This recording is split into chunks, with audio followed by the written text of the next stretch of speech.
Shalom, giving all praise and all glory unto Yahweh, Ba'ashem Yahushai, Ba'ashem Rachachodash. Double honors to the elders and apostles of Great Millstone who rule well, and Shalom to all you Archeum, pushing this word in faith and in sincerity and truth. For those of you who don't know, we are the real Hebrew Israelites. The real Hebrew Israelites, you so-called Negroes, Latinos, Hispanics and Native Americans, West Indians and West Africans. But not just those people, you're also going to get Israelites who are amongst the other nations, who look like the other nations, but if their seed line by their father goes back to the man in the Bible named Israel, then they too are Israelites no matter what you look like, because your nationality is determined by the lineage of your forefathers. So just back with another quick lesson here to break down this article I read a short time ago. It's from the Daily Mirror, popular tabloid newspaper here in the UK. It says, shop worker documents horrific scenes as crazed shoppers abuse her for not putting out stock fast enough. The coronavirus pandemic has brought out the best and worst in some people, as the shop assistant opened up about the most shocking and terrible behaviour she's witnessed in her store in nearly 20 years. This is beautiful. Convenience store worker tells of grief she receives from customers. Let's play this video and see what it's got to say.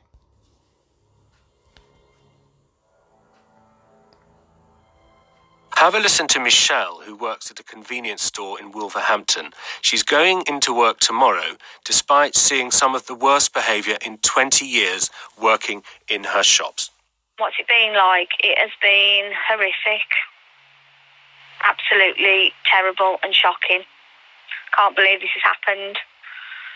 Can't believe we're one of the front runners that are just inundated with abusive people day in, day out.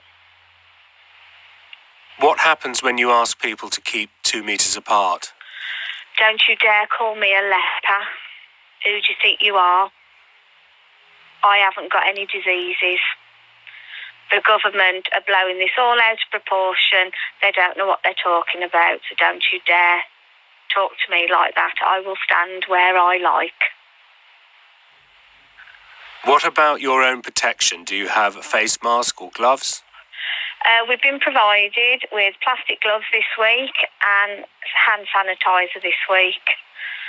And I think we might be getting some plastic to put behind the tills so that the staff are protected from people.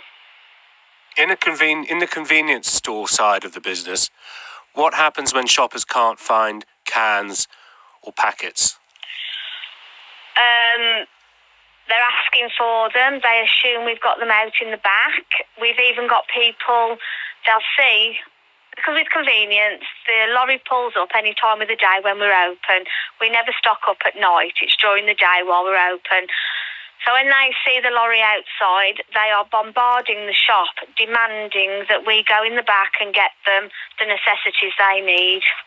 Bear in mind, we probably had a delivery of 12 cages with everything on, and you just haven't got the time to sift through for a specific item for somebody.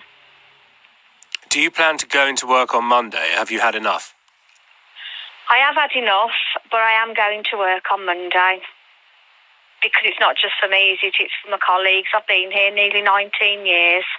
It's your work family, isn't it? And there's no way you'd leave them to struggle and suffer. Have a listen to Michelle, who works at a... Alright, so there you have it, straight from the horse's mouth. I knew it would do this shit. Play some other unrelated crap. Excuse me. It says the global coronavirus pandemic has drastically changed the way we live in just a few short weeks. And while there's been plenty of public support for key workers like last Thursday's NHS clap, there's also been some downright awful behaviour. Best believe it, and it's only going to get worse. It says when the virus first hit UK stores, a run on supermarkets saw shoppers stockpile toilet roll, pasta and other basics, leading to the shops imposing limits on items and even bringing in special shopping hours for the elderly, vulnerable and NHS staff. But even after reassurance from industry bods that there is plenty of food in the supply chain to go around, shop workers have found themselves on the receiving end of some grim behaviour, from guests brawling in the aisles to elderly customers standing in front of empty shelves. Let me Click on this. Interesting. See what that takes. I've already done a video on that one. Yeah, I've already done a video on that one.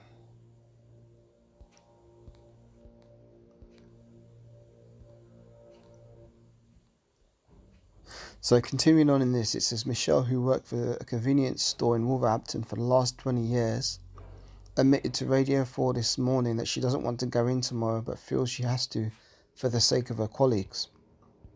Shelves across the UK have been emptied by panic buyers. Indeed. It has been absolutely horrific, terrible and shocking.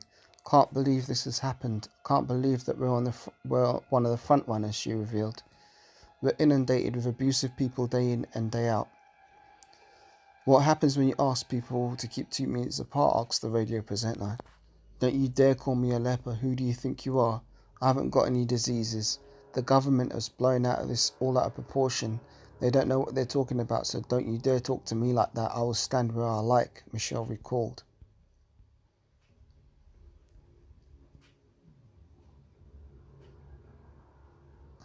We've been provided with plastic gloves and hand sanitizer this week, and I think we might be getting some plastic to put behind the tills so the staff are protected from people.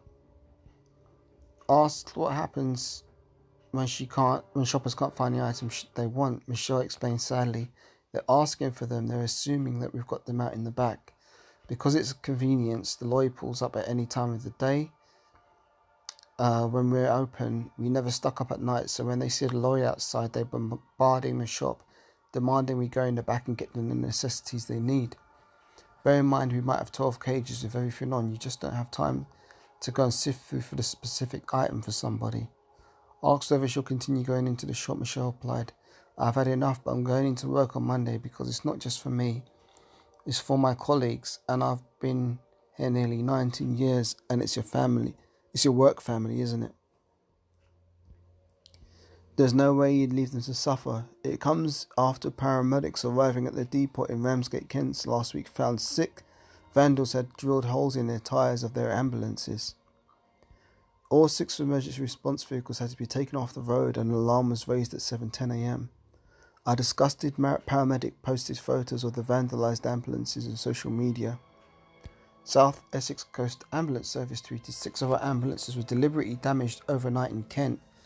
Beyond disappointment that anyone would do this ever, let alone when our staff is under so much pressure. So yeah, people are getting restless, man. I'm just going to bring up one precept, because I'm going to do another video on another article shortly where I'll bring out more precepts on this type of behaviour. Let me bring out Matthew 24:12. It says, let me bring it on the screen, be more edifying, I suppose.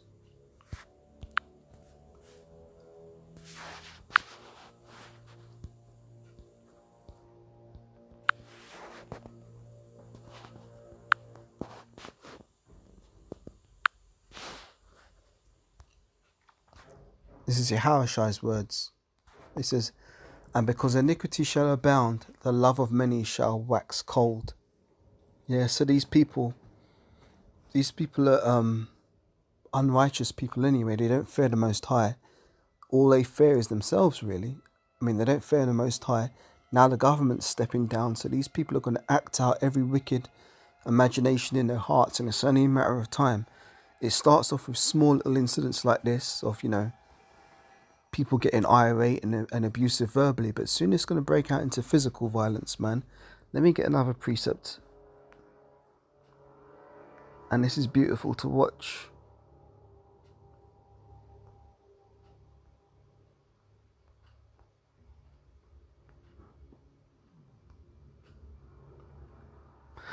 We get 2 Ezra 15:9.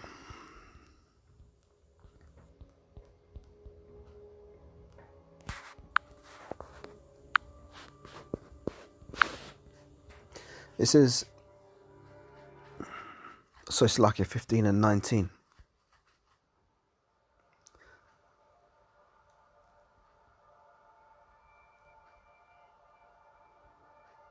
Yeah, let me start from 15 and 14. 2 Ezra 15 and 14. It says, woe, which means destruction, unto the world, and them that dwell therein. For the sword and their destruction draweth nigh, and one people shall stand up and fight against another, and swords in their hands. For there shall be sedition among men, and invading one another.